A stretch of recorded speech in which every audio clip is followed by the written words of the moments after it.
Welcome back to Narrator Nerd. Today, I am going to explain a Japanese short film called The Beauty Tax, which was released in 2016. Don't forget to like the video and subscribe to the channel, and stay with us till the end.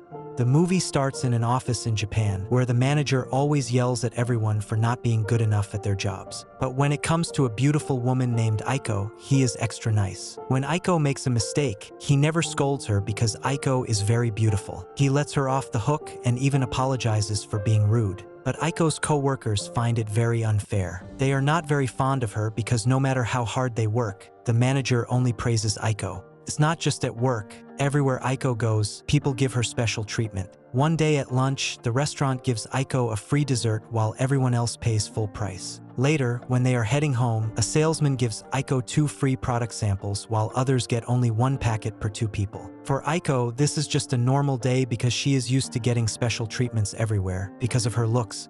Somewhere else, in a press conference, the Prime Minister announces that the financial condition of the country is in a complicated situation. Hence, to cope with this problem, the government has decided to enforce a new law in which the attractive women of the country will have to pay a beauty tax. Under this law, all beautiful women must pay extra taxes based on how attractive they are. The protesters in the audience claim that this is modern-day systemic discrimination against women. But the Prime Minister argues that beautiful women receive a lot of social and financial privileges, things like better treatment, gifts, and higher chances in life, which is not fair for ugly people. He says the new law will bring balance to the society. He declares that the law will soon be enforced and the ones who try to avoid the beauty tax will be punished. At first, Aiko doesn't worry much. She is used to receiving attention and small benefits from people. A few days later, a man offers her a modeling job for beauty products. She is excited and accepts the offer. But shortly after, the news reports that the beauty tax law has gone live across Japan. When Aiko and her co-workers go for lunch again, Aiko's co-workers pay 1,000 yen for their food. But Aiko is asked to stand in front of a scanning device that measures beauty levels. The scanner determines that Aiko's beauty level is extremely high, meaning she must pay 20% more tax than others. Her total comes out to 1,200 yen. Aiko is shocked and realizes this isn't just about compliments anymore. Her beauty is literally costing her money. Soon, every time she buys something, even a bottle of water, she has to pay extra. Likewise, all the pretty girls of the nation, according to the level of their attractiveness, have to pay a certain amount of tax. In TV interviews, many ordinary citizens say they support the new tax. Some men claim they have spent so much money on beautiful women, it is only fair those women now pay higher taxes. Even some plain-looking women also agree, saying that beautiful people always get special treatments, so this is fair justice.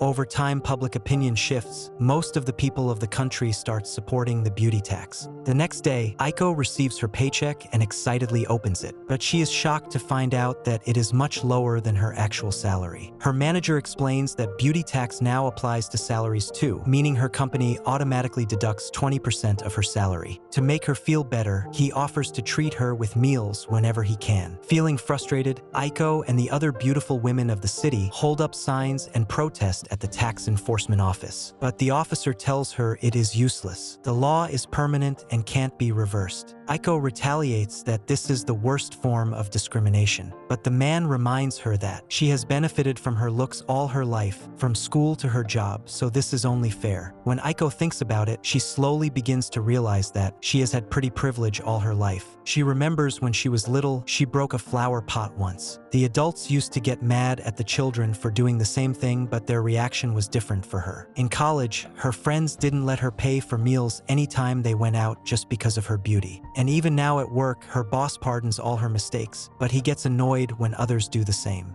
Back in the present, the officer states that beautiful girls like her have always had social and economical benefits, which are unfair to others. Hence, the beauty tax is a reasonable law that ensures fairness. To make Aiko feel better, he encourages her to see the positive side. Because of her high beauty score, she is now famous all over Japan. Looking at the situation from a different perspective, Aiko starts to feel better about the 20% tax. Now the narrative changes when the girls who pay higher taxes start to be seen as the better ones in society. Aiko even goes to a reality television show and expresses her happiness at being one of the few people who pay the 20% beauty tax. The girls say that they are being asked out often at restaurants and bars when guys find out that they pay beauty tax. Even at Aiko's office, her popularity skyrockets and she starts being known as the girl who pays the beauty tax. Unlike her previous interaction with restaurant cashiers, Aiko is delighted to pay more money for being beautiful. At work, her manager even takes her to business meetings because clients are more likely to sign deals after seeing her. While purchasing things, she makes sure to emphasize that she pays a 20% tax to those around her who only pay 5%.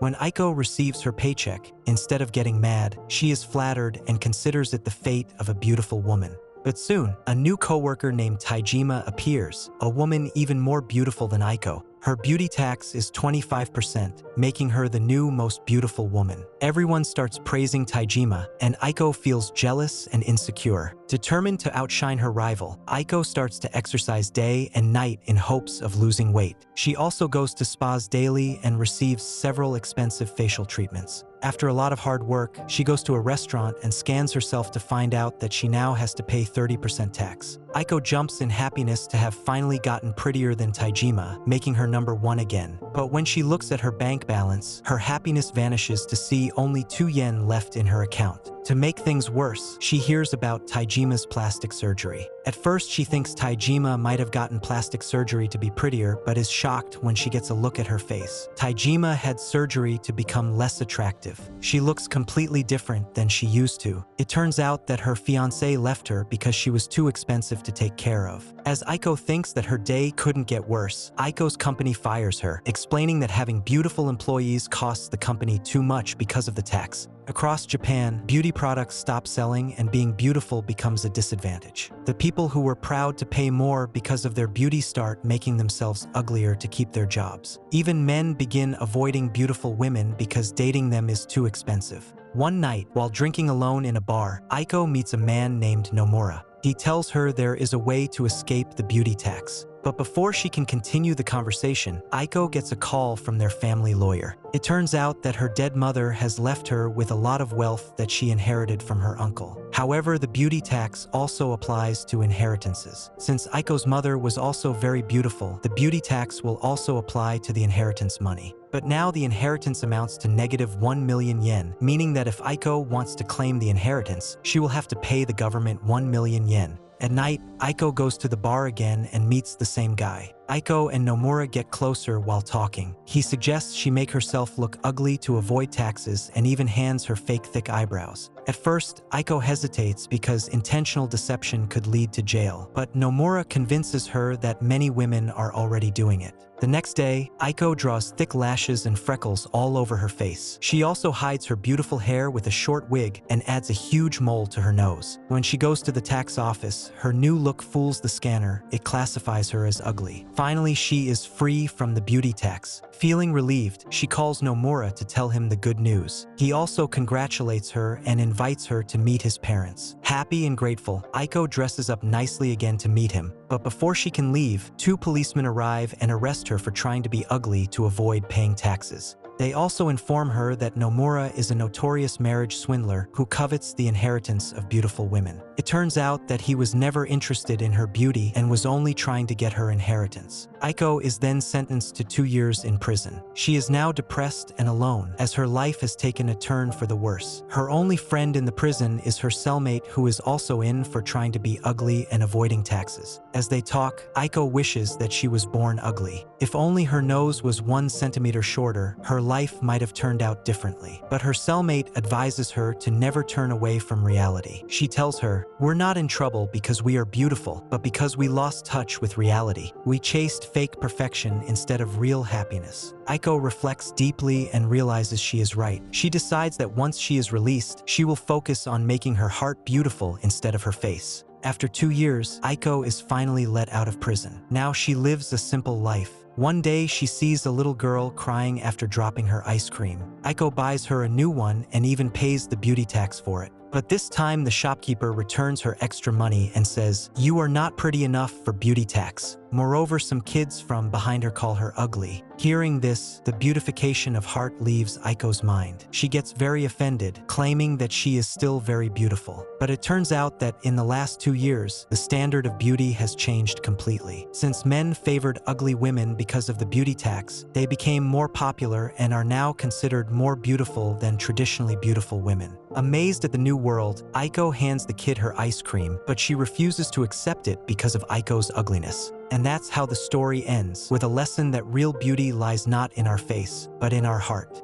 So friends, if you enjoyed the movie, please like, comment, and subscribe to help the channel out. Thanks for watching. See you in the next video.